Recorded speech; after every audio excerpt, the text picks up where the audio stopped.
As the Democrats swing from one attack to the next against President Trump, they're apparently turning a blind eye to collusion among their own ranks. One America's Pearson Sharp explains how former Secretary of State John Kerry colluded with America's enemies to take down President Trump.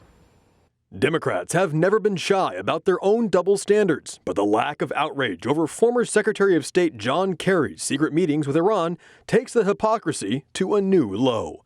Recent reports revealed John Kerry held at least 2 covert meetings with top-ranking Iranian officials over the Iran nuclear deal. The goal of Kerry's shadow diplomacy was to undermine President Trump's efforts to pull out of one of the most disastrous deals in history. This is the definition of high-level collusion with a foreign power, and yet Democrats are absolutely silent on the matter. And we've actually ended up in a country in which the media supports one standard for Republicans, investigate them for everything, including false charges, and another standard for Democrats, which is you can destroy emails, you can take billions from a foreign country while you're vice president, you can take hundreds of millions from Russia when you're the Secretary of State.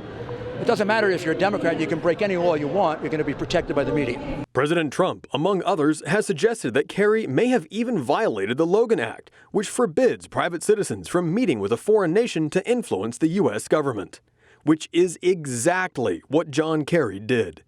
The irony here is staggering, since the Logan Act is the same law Democrats accused former National Security Advisor Michael Flynn of violating. But Kerry wasn't acting alone and used his ties to hold meetings with the leaders of numerous foreign countries, including the presidents of Germany and France, as well as officials from the European Union like Federica Mogherini, on top of meeting with Iran's foreign minister, Javad Zarif. All of these high-level meetings were carried out while Kerry was just a private citizen. The hypocrisy goes even deeper, however, as just 3 short years ago, Kerry vowed on national television that this is exactly the kind of thing he would never do. After Senate Republicans wrote a letter to Iran informing them that John Kerry and Obama's deal was unconstitutional, Kerry was outraged. He condemned the Senate's letter, saying he never would have interfered with a foreign power like they had. My reaction to the letter was utter disbelief. But to write to the leaders in the middle of a negotiation is quite stunning. This letter ignores more than 2 centuries of precedent in the conduct of American foreign policy. During my 29 years here in the Senate, I never heard of, nor even heard of it being proposed, anything comparable to this.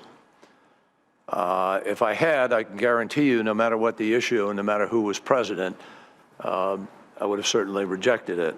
Furthermore, while Kerry argued that the Iran deal was good for Israel and that ending the agreement would put Israel in danger, the actual Israeli government seems to have had a very different opinion.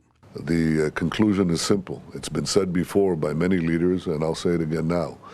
Better no deal than this very bad deal. But despite John Kerry and his cronies' best efforts, President Trump has successfully pulled out of the Iran nuclear deal.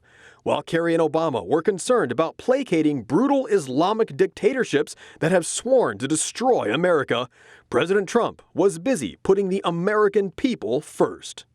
No president, I think, if this agreement meets its task and does what it's supposed to do, in conjunction with China, Russia, France, Germany, Great Britain, all of whom are going to either sign off or not sign off on an agreement.